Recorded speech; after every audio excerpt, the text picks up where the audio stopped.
যে সারাদিন শুধু খালি ফুটানি মারে ঘুরো, ঘরে কিছু নাই, জলদি বাজারে যাও। আরে বউ, তুমি শুধু শুধু রাগ করো, আমি এখনই যাচ্ছি। আরে বাজার তো পরে করা যাবে, আগে বন্ধুদের সাথে একটু আড্ডা মাইরে আসি। বন্ধুরা কোথায় তোরা? আমি আইতাছি।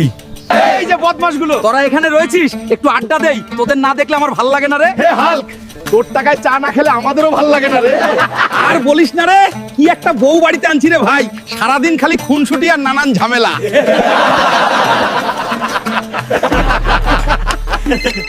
মনে হয় শ্বশুর বাড়ি থেকে ফোন এসে গেছে। ঠিক আছে রে, আগে ফোনটা তুলে কথা বল। কেউ হালকো জামাইকে খবর দাও।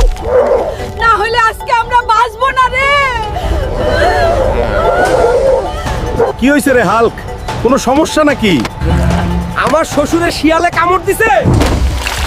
তোরা থাক রে, জলদি আমাকে শ্বশুর বাড়ি যেতে হবে। ঠিক আছে হালকা, জলদি যা রে, না হলে অনেক বড় সর্বনাশ হয়ে যাবে। ওকে বাঁচাও, কেউ আমাদেরকে বাঁচাও। ওরে আল্লাহ, এখন আমরা কি করব রে? সারা বাড়িতে জঙ্গলি শিয়াল দিয়ে ভরে পড়েছে রে। শালা শিয়ালের বাচ্চারা আর কোনো জায়গা পাইলি না, আমার শ্বশুর বাড়ি গেছস, তোদের একটা একটা করে পাছার মধ্যে লাথি মারমু আজকে।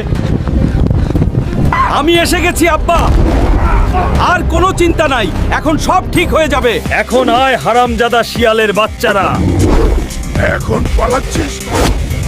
এখন তোদের একটাকেও ছাড়বো না রে হারামজাদা। আমার শ্বশুর শাশুড়ির সাথে বেয়াদবি চলবে না রে। আজকে মতো বাঁচলাম, হাল্ক সবগুলোকে দাঁড়িয়ে দেবে। এখন আর কোনো চিন্তা নাই, সবগুলো শিয়াল পালিয়ে গেছে। আজকে তুমি না আসলে আমগো যে কি হইতো বাবা। বন্ধুরা, তোমরা সবাই এই ভিডিওতে একটা লাইক করো, আর হ্যাঁ, চ্যানেলটাকে সবাই সাবস্ক্রাইব করে রাখো।